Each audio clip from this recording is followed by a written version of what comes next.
যশোদা জানেন গোপাল শুধু আমার, আর এই জগতে কারো নয়, কিন্তু অন্তর্যামী ভগবান শ্রীকৃষ্ণ মায়ের অন্তরের কথা শ্রবণ করে বলছে, ও মা, এ তুমি কেমন কথা বলছো?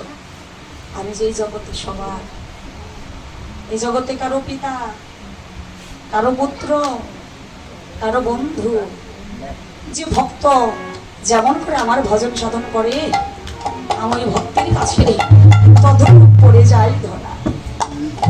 কেন তোমার একা গোপাল হব? আমি যে এই জগতে সবার। তাই তো মায়ের এই ভুল ধারণাকে ভেঙে দেবার জন্য পূর্ব রজনীতে মাকে একটি কুস্বপ্ন দেখাতেন। মা, তোমার গোপাল তুমি বনে দিও না, গঠি দিও না।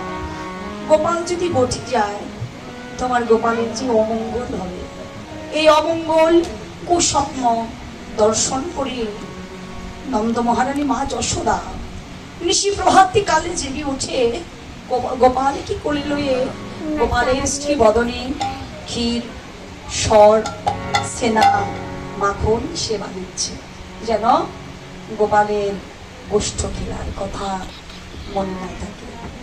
এদিকে মধুময় শ্রী মধুর বৃন্দাবনে শ্রীরাম সখা গোষ্ঠ মেলা দর্শন করে এসেছে সমুদ্রের কাছে। পদকর্তা কলম দিলেন, ওরে শ্রীরাম বলে নিকটে যায়া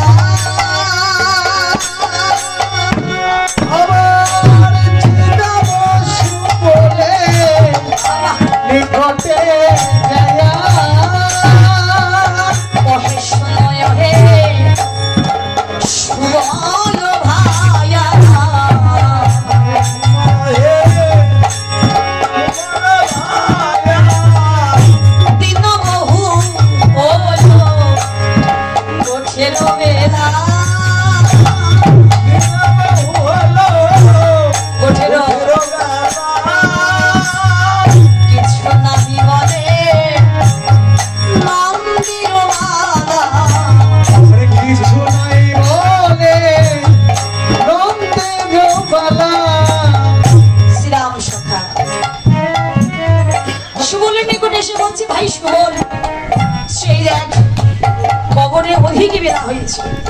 কিন্তু কোনো ইশারা শব্দ নেই। আমার মন বলছে কি জানিস শোন ভাই, যশোদা যুগায় এখনো মুখে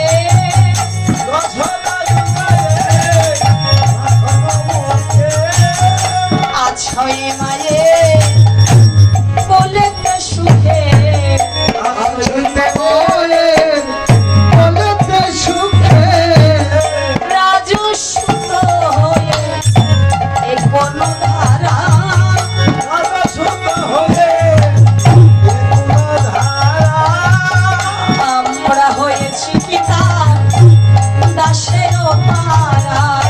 আমরা কি হয়েছি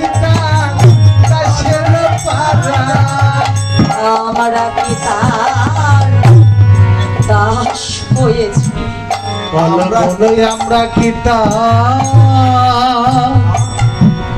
দাস হয়েছি। প্রতিদিন তারে ডাকিতে হবে, আমরা কি তার দাস হয়েছি। ওরে প্রতিদিন তারে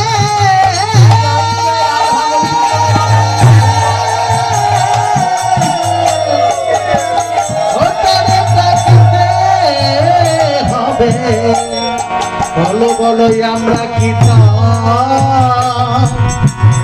দাস হয়েছি। প্রতিদিন তারে ডাকিতেই হবে, বোঝে সময় হলে তারে কি ডাকিতে হবে, বোঝে তারে ডাকিতে হবে।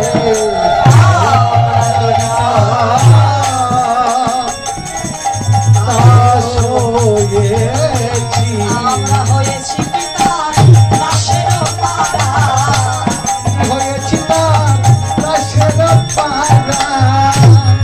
শ্রীরাম সখা ভাই সুবলের নিকট গিয়ে বলছে, সুবল রে প্রতিদিনই তো কষ্ট বেলার হলে কানাইকে ডেকে নিতে হয়, কেন রে? কানাইকে তো প্রতিদিন ডাকতে যাই, কিন্তু ওই কানাইয়া তো আমাদের একটা দিন ডাকতে আসে না, কেন আসবে বল? কানাই হচ্ছে রাজার পুত্র আর আমরা হচ্ছি গোয়ালার ছেলে। কানাই রাজার পুত্র বলে কানাইকে প্রতিদিন ডেকে নিতে হয়, কিন্তু আমরা গোয়ালার ছেলে বলে ওই কানাই কোনোদিন আমাদেরকে ডাকতে আসে না। অনেক দেখেছি যখনই কষ্ট বেলা হয় কানাই কি করে জানিস? শোন, মা যশোদার কোলে বসে বসে ক্ষীর, সর, সেনা, মাখন সেবা করে। একদিনও কানাই আমাদের ডাকতে আসে না। এই জীবন ভরে কানাইকে অনেক ডেকেছি,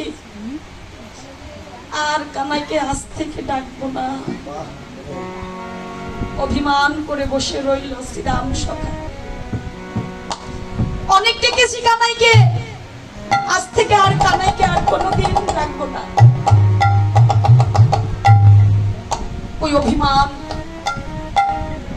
দর্শন করলেন বৈষ্ণব আচার্য পদকর্তা শ্রীরাম। শ্রীরাম রে, তুই কার সাথে অভিমান করে বসেছিস? যার সাথে অভিমান করে বসে আছিস ওই কানাই যে টাকারই বস্তু।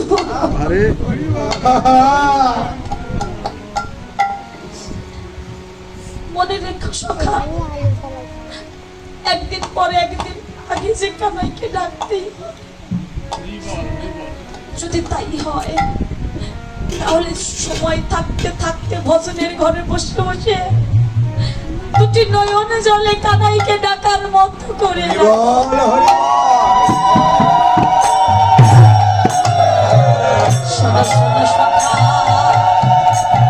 শ্রীরামের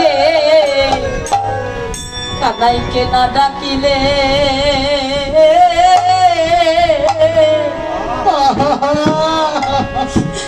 কোনদিন করো না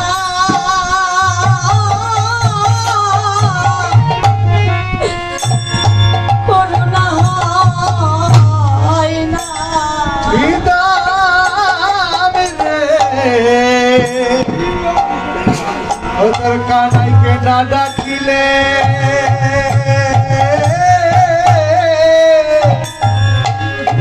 কোনদিন করো না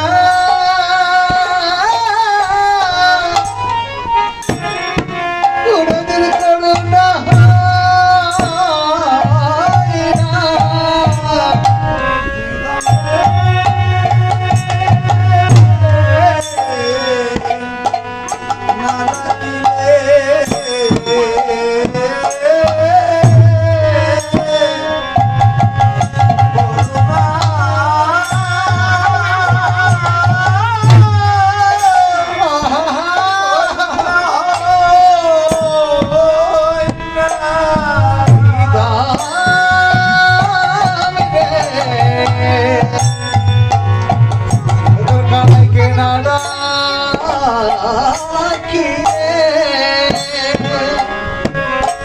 কোনদিন করো না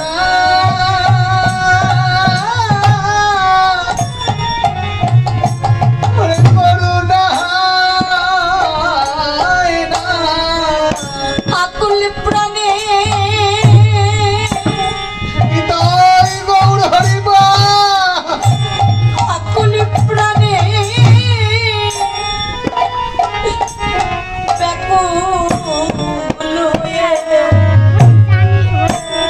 কাঁদাইকে না ডাকিলে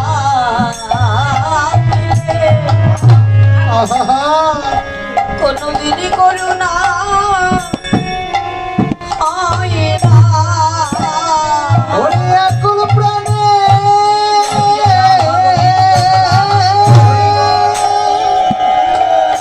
ওরে আকুল প্রাণে ওরে ব্যাকুল হয়ে ওদের কানাইকে না ডাকিলে কোনদিন করো না